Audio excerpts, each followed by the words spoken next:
I like most about the way we use the program funds is for an overtime program that has officers go out into the neighborhoods.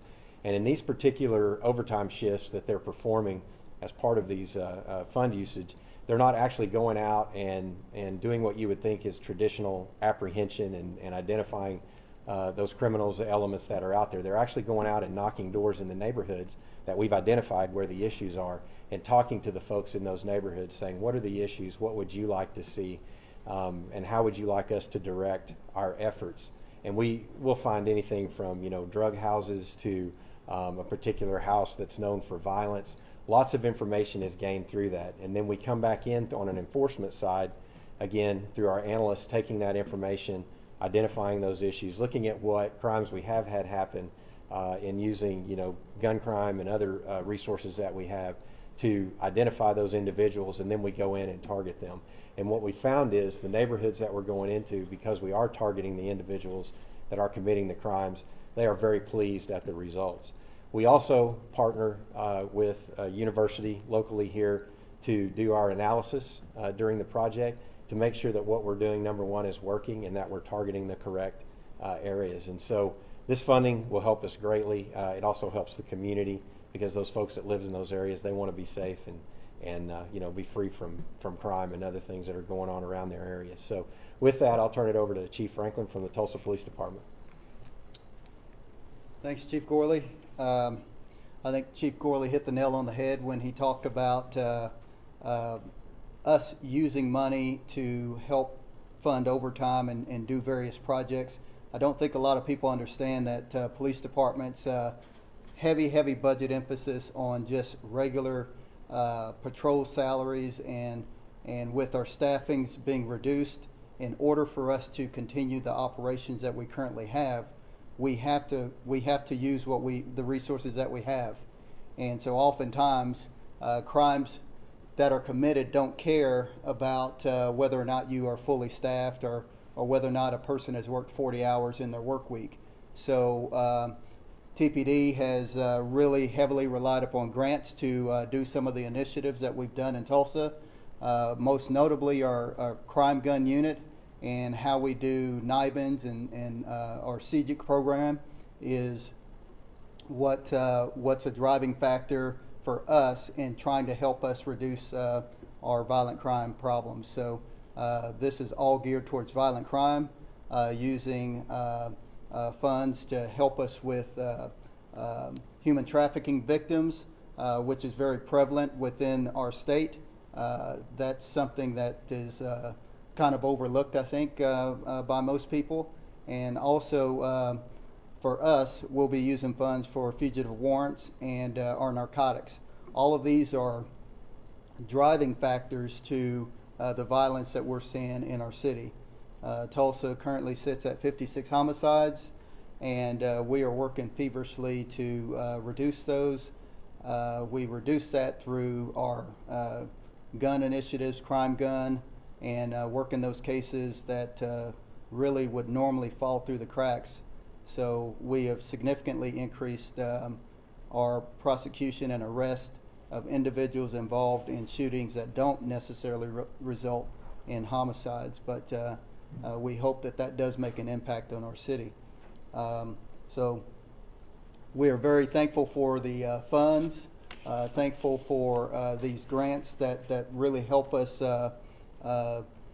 deal with the issues that plague our city. So thank you, Attorney General, and with that I will turn it over to Chief Foster.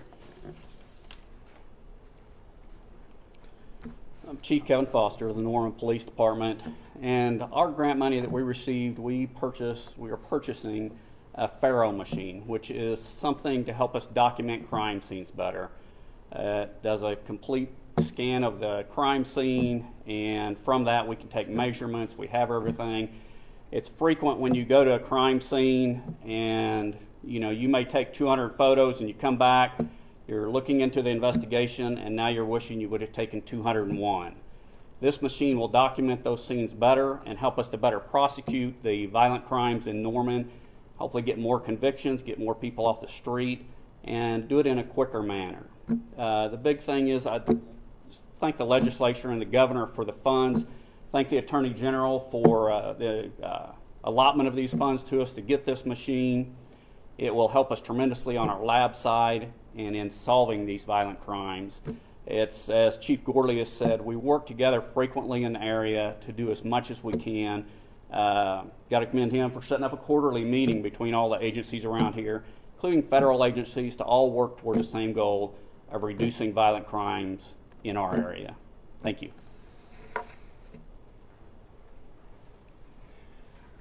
Hello, I'm Chief Mitch McGill, with Pauls Valley Police Department. Thank you, Chief Foster, Chief Gorley, thank you for having us here. And most of all, thank you to the Attorney General for providing these funds. Like Chief Foster said, we're buying technology.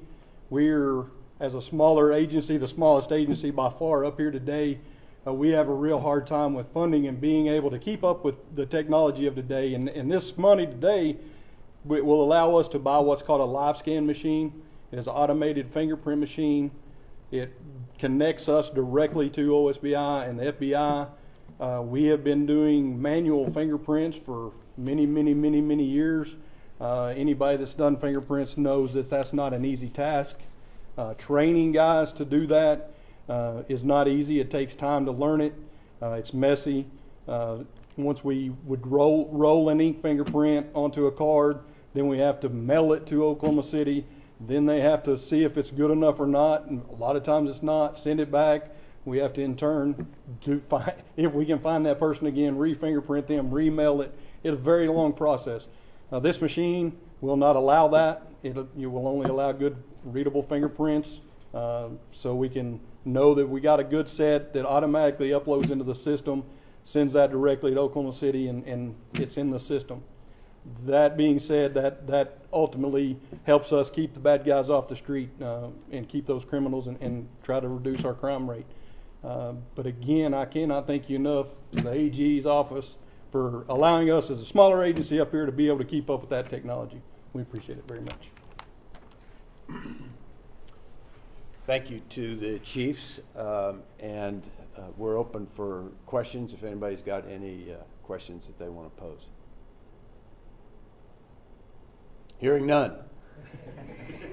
Thank you all for being here. Thank you for the coverage. To me, this is a great example of cooperation between law enforcement agencies, and these are great representatives of the people that we have all across the state in law enforcement. And we need to be able to trust our law enforcement and our justice system. So this is a great group. So feel free to ask them any questions on the side. So thank you all for being here.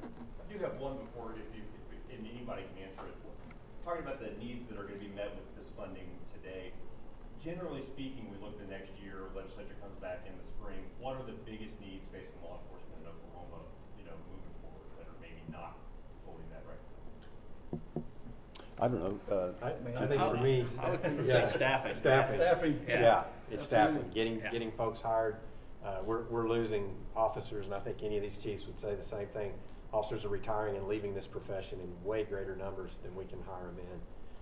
And so whether that's salaries, hiring incentives, retention incentives, every law enforcement agency in the country, not just in this state, is dealing with that. And then we're all competing for the same applicants. And so that's our biggest challenge right now. Kind of what I figured it might be, but Absolutely. Yeah.